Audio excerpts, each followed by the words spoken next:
Assalamualaikum warahmatullahi wabarakatuh. A'udzubillahi minasyaitonirrajim. Bismillahirrahmanirrahim. Subhanaka la ilma lana illa ma 'allamtana innaka antal alimul hakim. Qala al-musannif wa nafa'na bihi wa bi 'ulumi fid dharain amin. Allahumma shalli ala sayyidina Muhammad wa ala ali sayyidina Muhammad. Untuk pembahasan kali ini saya akan membahas mengenai tentang kitab Takrib, yaitu di mana ini kitab menjelaskan tentang bab-bab fikih atau hal-hal yang bersangkutan dengan kesehari-harian seseorang atau setiap manusia, khususnya orang Islam. Di dalam kitab ini menjelaskan tentang bab wudu, bab sholat, dan bab zakat, bab haji maupun bab jual beli. Di sini saya memulai dengan membahas dengan muqaddimahnya terlebih dahulu. Sebelum membahas muqaddimahnya dulu, di sini kita perlu tahu bahwasanya pengarang daripada kitab Takrib yaitu adalah Abu Suja. Beliau itu berasal dari Isfahan, yaitu daerah di kota Persia. Dilahirkan di Basrah pada tahun 433 Hijriah dan pernah menjabat sebagai menteri pada dinasti Bani Saljuk pada tahun 447. Sehingga Abu Suja, pengarang Takrib ini, yang memiliki kitab ini, beliau mendapatkan julukan Siha Budunya Waddin, yang artinya itu, julukannya itu bintang dunia dan agama. Dan beliau sebagai menteri, beliau menyebarkan luaskan Islam dengan kedudukan beliau sebagai menteri, dan menghiasi dirinya beliau itu dengan sifat keadilan. Karena dalam urusan kebenaran, Abu Suja tidak pernah gentar atau caci maki. Baik terdapat hujatan dari orang lain maupun kecaman dari siapapun, beliau tetap berani. Abu Suja juga artinya itu bapaknya pemberani. Suja itu artinya pemberani, sesuai dengan namanya, dan beliau memiliki sifat yang sama, pemberani. Kemudian Abu Suja, beliau itu adalah orang yang pakar di dalam mazhab Imam Syafi'i, dan bahkan beliau mendalami mazhab Syafi'i yaitu selama 40 tahun, sehingga beliau menjadi seorang yang pakar fikih dalam mazhab Syafi'i. Kemudian beliau sampai mempunyai kitab Ghoyah, puncaknya ikhtisar, puncaknya ringkasan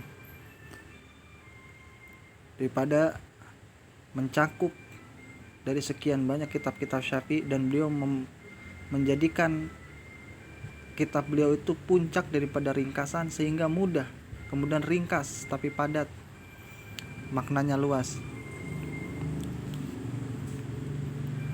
Dan ini juga kitab Takrib ini kemudian dia juga disyarahi juga oleh seorang ulama besar juga, namanya Imam Abul Qasim Al-Ghazi, yang biasa kita kenal nama kitabnya Fathul Qorib. Nah, sedangkan dalam urutan kitab, kita perlu tahu sebelum kita membahas kitab, karena kitab itu pertama ada matan itu artinya isi daripada kitab tersebut. Kemudian kedua ada namanya syarah, penjelasan untuk menjelaskan matan isi tersebut. Contoh di dalam kitab Takrib yang menjelaskan kitab Takrib secara lebih luas lagi, yaitu syarahnya, yaitu kitab Fathul Qorib. Adapun kitab Takrib dia itu matan, dan kitab Fathul Qorib dia itu adalah syarah, penjelasan daripada matannya, isinya. Tapi kebanyakan para ulama itu lebih membahas matannya dan akan memberikan penjelasan syarahnya apabila diperlukan, apabila ada hal-hal yang masih bingung atau masih muskil. Kalau bahasa orang baca kitab itu muskil itu dalam arti kata masih bingung apa yang dimaksud dari pengarang kitabnya itu di dalam matannya itu, isinya yang dia sampaikan. Sehingga para ulama itu butuh penjelasan, sehingga kitab takrib itu lebih eloknya, lebih bagusnya itu digandeng dengan kitab Fathul Qorib untuk melengkapi. Kemudian ada lagi namanya, selain tadi itu matan, isi, kemudian ada lagi namanya syarah. Habis syarah ada lagi namanya apa? Hasyiyah. Hasyiyah itu lebih menjelaskan lagi. Bahkan kadang di dalam hasyiyah itu memberikan komentar-komentar gitu. Dan lebih menjelaskan syarahnya lagi. Udah ada syarah, disyarahin lagi. Udah ada penjelasan, dijelasin lagi. Nah, kita pun tahu di dalam kitab takrib itu yang menjelaskan syarahnya itu Fathul Qorib.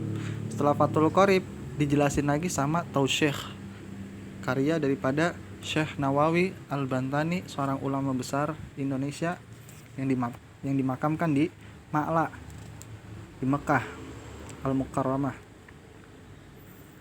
Kemudian kembali lagi kepada biografi si pengarang kitab takrib ini, yaitu Abu Suja.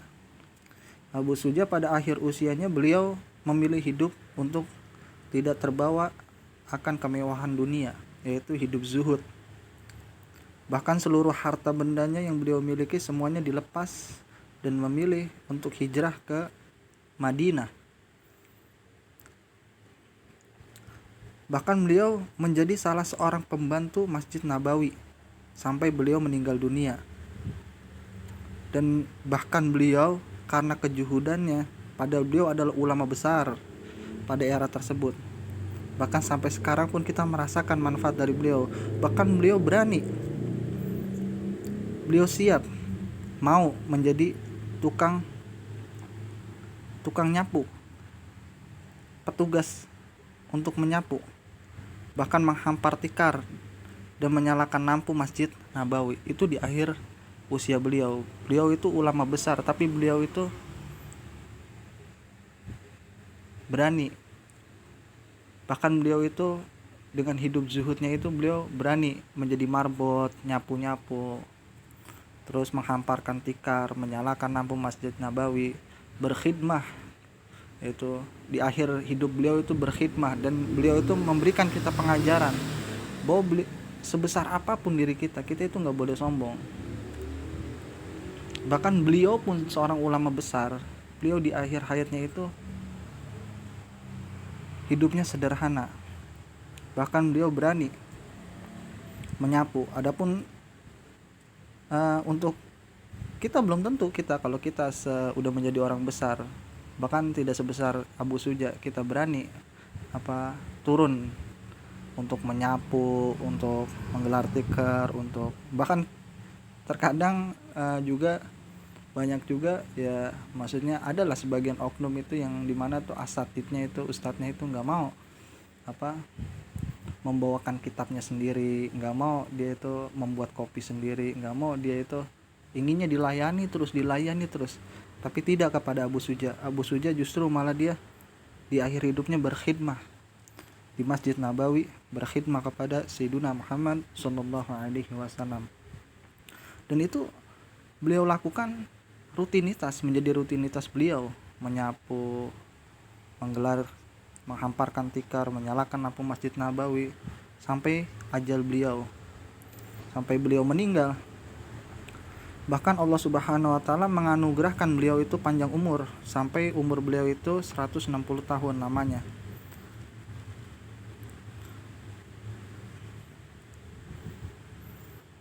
Sebagian di dalam kitab lain itu dikatakan itu alasannya kenapa kok beliau itu punya umur yang panjang. Ketika ditanya mengenai tersebut, alasan beliau punya umur panjang, kata beliau, aku tidak pernah menggunakan satupun dari anggota tubuhku untuk bermaksiat kepada Allah. Nah, tentu ini juga menjadi tauladan bagi kita. Ketika kita menjaga diri kita, seluruh anggota tubuh kita dari tidak bermaksiat kepada Allah Subhanahu wa taala, maka Allah akan menjaga tubuh seseorang. Bahkan itulah alasannya Imam Abu Suja memiliki umur yang panjang. Alasannya apa? Karena beliau tidak pernah menggunakan anggota tubuhnya untuk bermaksiat kepada Allah. Karena dengan cara itulah kita mensyukuri nikmat-nikmat yang telah Allah berikan kepada kita dengan cara kita tidak bermaksiat kepada Allah Subhanahu wa taala, tidak menggunakan tubuh ini untuk bermaksiat kepada Allah, dan itu adalah termasuk rasa bersyukurnya. Dan ini juga menjadi tauladan bagi kita, pelajaran bagi kita mengenai Abu Suja. Kemudian kenapa kita itu pembahasan itu muqaddimah perlu kita bahas? Nah, dari muqaddimah itu kita memiliki gambaran apa yang terdapat dalam seluruh isi kitab dari halaman awal sampai halaman akhir. Karena itu akan tergambarkan bagi kita ketika kita membaca muqaddimahnya. Kemudian kita juga bisa mengambil pelajaran tauladan dari seorang ulama-ulama besar seperti Imam Abu Suja salah satunya, dengan cara kita membaca biografi beliau. Karena sudah seeloknya, sepatutnya bagi kita penuntut ilmu, kita lebih mengenal pengarang kitabnya tersebut terlebih dahulu sebelum kita mempelajari isi daripada kitab beliau. Itu sebagai adab dalam menuntut ilmu. Bahkan An Habib Wafaqih Malang, beliau berkata, asrar, rahasia di dalam sebuah kitab yaitu terdapat pada muqaddimah, kitab. Nah, sudah sepatutnya kita mengambil asrar, rahasia di dalam setiap kitab-kitab para ulama dengan cara kita membaca muqaddimahnya. Kemudian juga ketika kita berbicara mengenai orang soleh, maka akan turun rahmat dari Allah Subhanahu wa taala ketika kita menyebut orang-orang soleh. Nah, inilah para ulama. Mereka memiliki umur yang barokah, mereka memiliki karya yang berkah yang sampai saat ini kita masih bisa merasakan. Kemudian beliau dimakamkan, kemudian kita lanjut lagi mengenai Abu Suja. Beliau dimakamkan di masjid yang dimana itu masjid yang beliau bangun sendiri, yaitu di dekat bab Jibril, pintu Jibril, sebuah tempat yang pernah disinggahi oleh malaikat Jibril, dan letak kepalanya berdekatan dengan kamar makam Nabi Muhammad SAW dari sebelah timur. Jadi makam beliau aja dekat. Itu juga sebagai tabaruk. Tabaruk itu artinya apa? Mengambil keberkahan. Nah, termasuk kita itu mengambil keberkahan itu dengan cara kita itu dimakamkan di makam-makamnya orang-orang yang soleh. Sebagaimana Umar meminta kepada Aisyah, minta beliau itu dimakamkan di samping Rasulullah SAW. Itu bukan berarti nggak ada maksud. Itu ada maksud.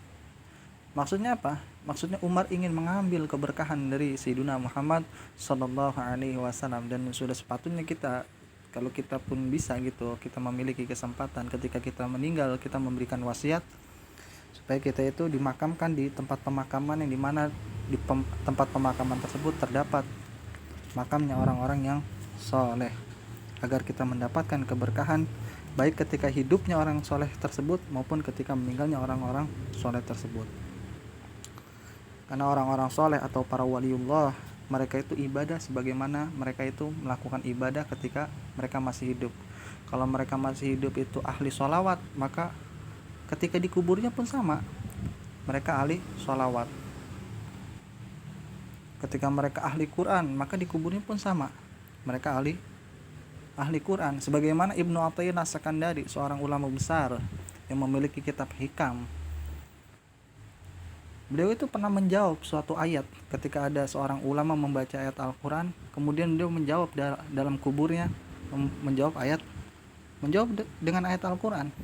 Ini menunjukkan bahwasanya Syekh Ibnu Athaillah As-Sakandari, seorang ulama besar yang memiliki kitab hikam, yang dimana beliau itu mengikuti daripada guru-gurunya Al-Imam Abu Hasan Asy-Syadzili. Beliau memiliki karomah yang luar biasa, sampai meninggal pun beliau masih bisa terdengar suara dalam kuburnya.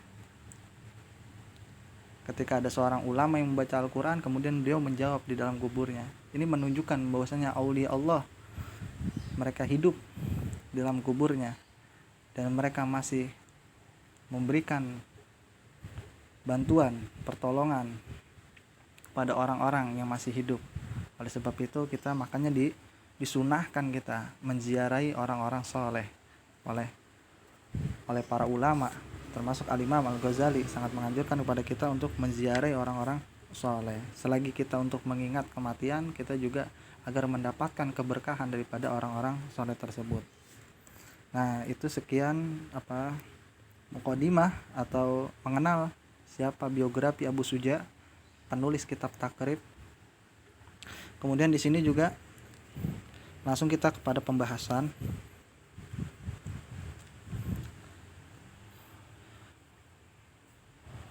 Mukadimah yaitu arti pendahuluan. Kita awali dari atas. Bismillahirrahmanirrahim.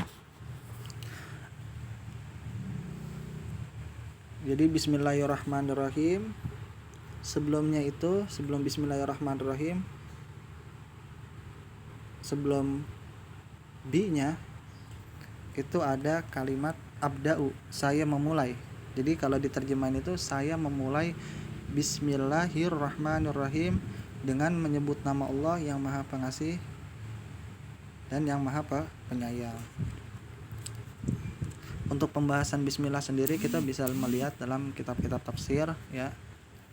Bahkan sahabat Nabi ya, Ali bin Abi Thalib, dia itu bersama sahabatnya di dalam kitab I'lam bi Qawaidil Islam itu dijelaskan dalam kitab tersebut, kitabnya Ibnu Hajar Al-Haytami, bahwasanya beliau membahas bismillah itu semalaman penuh. Itu cuma ngebahas bi-nya doang. Belum ngebahas bismillahirrahmanirrahimnya karena memiliki keutamaan yang luar biasa pada bismillahirrahmanirrahim.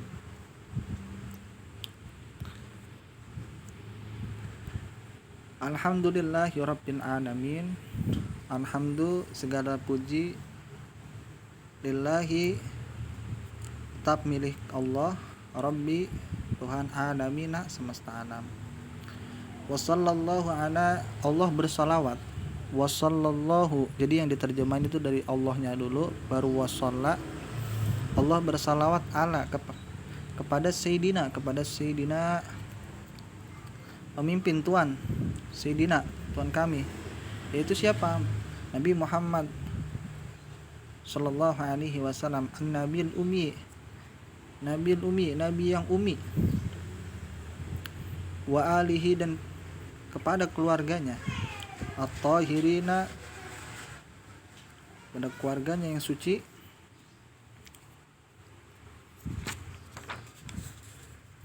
nah wa ala alihi itu ada yang mengatakan keluarga Nabi Muhammad sallallahu alaihi wasallam. Sebagian ulama mengatakan keluarga Nabi Muhammad sallallahu alaihi wasallam dari Bani Hashim, suku Hashim, dan dari Bani Muthalib. Yang dimaksudkan alihi keluarganya itu. Adapun sebagian ulama seperti Imam Nawawi yang memiliki kitab Riyadhus Shalihin, beliau mengatakan bahwasanya innahum kullu muslimin, sesungguhnya yang dimaksudkan ali di situ, keluarga di situ, yang dimaksudkan itu adalah seluruh orang muslim.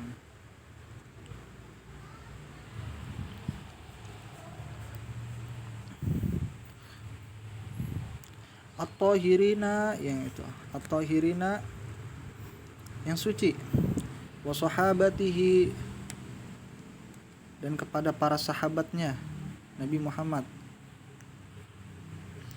ajma'in, seluruh sahabat Nabi Muhammad sallallahu alaihi wasallam.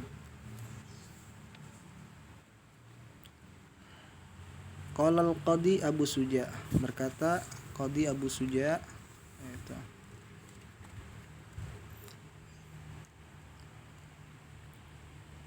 Abu Suja Ahmad ibni Husaini, yaitu nama beliau ini ya, yang memiliki kitab ini, pengarang kitab ini, Husaini ibni Ahmad Asfihani,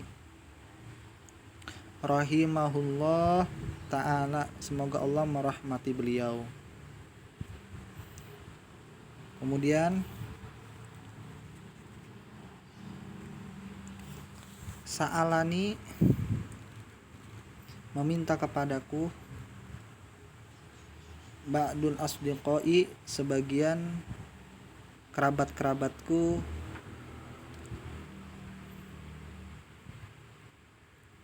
hafizahumullahu ta'ala, semoga Allah hafizahum menjaga kerabat-kerabatku, Allah ta'ala menjaga kerabat-kerabatku, an a'mala agar aku membuat mukhtasaran, yaitu membuat ringkasan, fil fiqhi di dalam pembahasan ilmu fikih, ala mazhabi, yaitu fikih mazhab al-imam, yaitu Imam Syafi'i, yaitu jadi para sahabatnya dari Imam Abu Suja meminta kepada Imam Abu Suja untuk dibuatkan ringkasan mazhab Imam Syafi'i. Rahmatullahi alaihi, semoga Allah memberikan rahmat, mengasih sayangi Imam Syafi'i, waridwanihi, dan memberikan keridhoannya, semoga Allah ridho kepada Imam Syafi'i. Fi ghayatil ikhtisar, di dalam puncak ikhtisar ringkasan,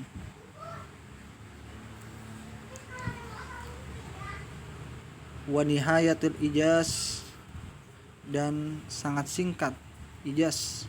Ijaz itu artinya majaz itu ijaz itu artinya tulisannya itu sedikit tapi maknanya itu luas. Nah, itu Al-Qur'an itu termasuk ijaz.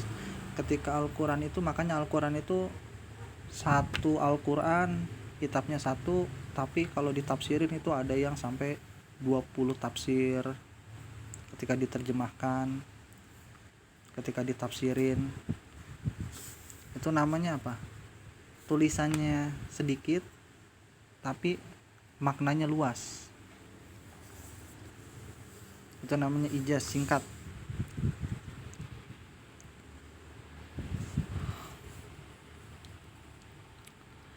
Liyaqrubu, yaitu agar memudahkan alal muta'allimi, bagi penuntut ilmu. Jadi beliau itu membuat ringkasan itu tujuannya untuk memudahkan penuntut ilmu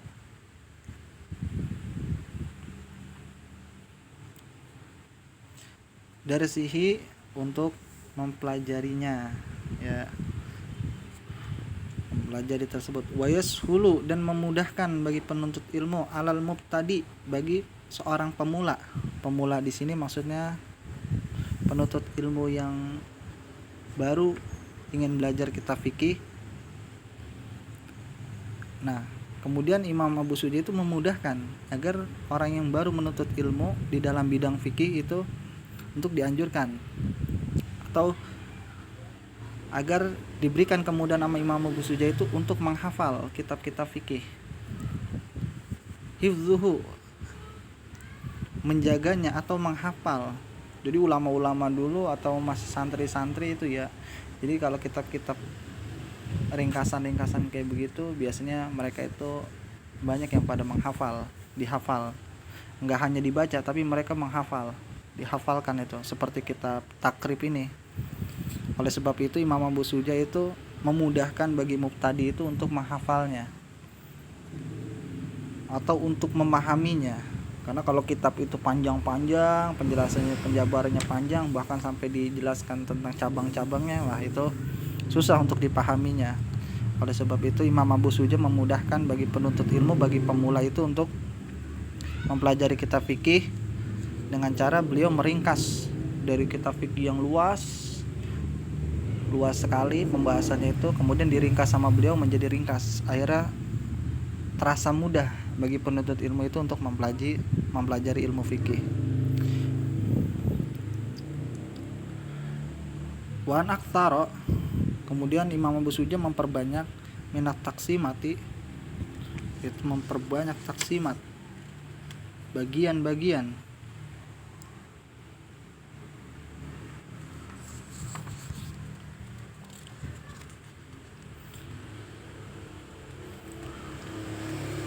Beberapa bagian hasri, yaitu hasri artinya apa? Wa hasri itu batasan. Al khisal yaitu al batasan khisali. Khisali itu artinya perkara. Fa ajabtuhu, lalu saya mengabulkannya. Fa ajabtuhu, aku mengabulkannya. Mengabulkan maksudnya tadi itu permintaan sahabat-sahabatku, ila dzalika, pada yang demikian itu. Maksudnya pada yang demikian itu kan tadi kan para sahabatnya itu meminta agar dibuatin ringkasan, dimana tuh ringkasannya itu ringkasan mengenai tentang fikih, dimana ringkasannya itu memudahkan bagi penuntut ilmu atau bagi seorang pemula untuk menghafal daripada kitab tersebut atau memahami kitab tersebut. Akhirnya Imam Abu Suja merespon dan mengakses yang demikian itu toliban, sebagai dalam rangka toliban itu mencari atau dalam rangka menginginkan, dithawabi untuk mendapatkan pahala, rogiban ilallah, itu rogiban ilallah, serta berharap kepada Allah Subhanahu wa taala, ilallah taala fit taufiqi, di dalam taufiknya, agar memberikan petunjuk, fit taufiqi, agar memberikan petunjuk, li shawabi, terhadap kebenaran. Innahu, sesungguhnya Allah, ala ma yasha, sungguhnya Allah ala ma yasha, ala ma yasha'u qadirun, sungguhnya Allah dia menghendaki, ma yasha, dia menghendaki, qadir yaitu maha mampu, wa bi ibadihi, dan Allah Subhanahu wa taala terhadap hambanya latifun. Latifun artinya maha lembut, khabirun, dan Allah maha mengetahui. Nah, jadi tadi kita terjemahkan dari satu kata per kata per kosakata. Selagi kita agar biar mendapatkan kosakatanya juga, kemudian kita juga biar pembahasannya itu lebih detail. Dan inilah kajian mengenai muqaddimah daripada kitab Takrib ya. Jadi bisa kita ambil kesimpulan, jadi Imam Abu Suja itu beliau di request oleh para sahabatnya itu untuk membuat kitab dalam rangka supaya itu memudahkan dari kitab tersebut yang diringkas sama Abu Suja itu, dari ringkasan kitab yang dibuat Abu Suja, akhirnya ringkasan tersebut itu mudah untuk digunakan bagi para penuntut ilmu, apalagi lebih-lebih orang-orang yang baru awal belajar menuntut ilmu. Makanya kitab Takrib itu adalah kitab awal bagi penuntut ilmu yang ingin mempelajari mengenai ilmu fikih. Oleh sebab itu Abu Suja itu sangat berjasa beliau itu dalam dunia Islam, karena beliau itu membuat suatu ringkasan yang dimana itu memudahkan sekali bagi pemula, penuntut ilmu pemula di dalam memahami agama Allah Subhanahu wa taala. Bukan berarti kitab ringkasan ini berarti beliau tidak alim atau beliau meringkasnya, justru beliau itu alim dari kitab yang beliau itu, padahal beliau itu ulama besar yang dimana itu umurnya 40 tahun menghabiskan itu untuk mempelajari kitab fikih Syafi'i. Tentu beliau itu ulama besar yang sangat paham sekali dalam bidang fikih. Bahkan ribuan kitab-kitab fikih baik dari mazhab Syafi'i maupun dari mazhab yang lain itu udah beliau pelajari. Tapi beliau dari sekian banyak kitab tersebut beliau diringkas oleh beliau mana yang penting-pentingnya aja, kemudian dituliskan, dituangkan dalam kitab beliau yang berjudulkan Kitab Takrib. Kemudian beliau sajikan kepada para penuntut ilmu. Tentu ini kemudahan yang diberikan oleh seorang ulama besar kepada kita para penuntut ilmu, dan sudah sepatutnya kita melestarikan, menjaga karya-karya ulama terdahulu, yang dimana ulama terdahulu berjasa sekali dalam memudahkan para penuntut ilmu. Bagaimana cara kita menjaganya? Dengan cara kita mengkaji, kita pelajarin karya-karya beliau, karena beliau sudah berjasa memudahkan. Maka kita bagi penuntut ilmu yang sudah terima saji aja, udah sepatutnya kita pelajari karya-karya beliau, karena beliau itu memberikan kita kemudahan. Oleh sebab itu bagi kita yang sudah mendapatkan sajiannya itu udah tinggal dipelajarin aja. Kalau bahasa orang sekarang mah ya udahlah, gak usah ngambil ribet, langsung aja tuh udah dimudahin sama ulama. Nah begitu pula kita, gak perlu kita ribet-ribet belajar yang lain-lain, kita pelajarin aja yang udah dimudah-mudahkan sama ulama.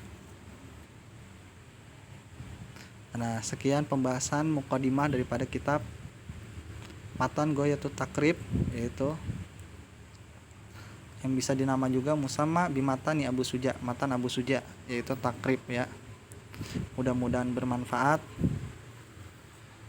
Kurang lebihnya mohon maaf apabila ada yang kurang lengkap, karena saya juga tidak bisa menjabarkan syarahnya secara lebih luas.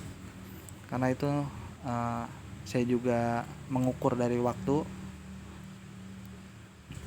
karena kalau kita bahas secara panjang sekali tentu panjang sekali. Belum lagi kalau kita baca syarahnya Fathul Qoribnya, belum lagi kita baca syarahnya Bajuri, syarahnya Fathul Qorib, kitab Bajurinya kita baca juga, atau kitab Tausyihnya kita baca juga. Wah tentu itu akan menghabiskan waktu yang lama. Dan sekian, kurang lebihnya saya mohon maaf, semoga bermanfaat.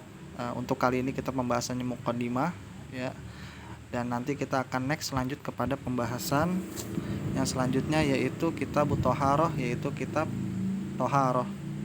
Billahi taufiq wal hidayah. Wassalamualaikum warahmatullahi taala wabarakatuh.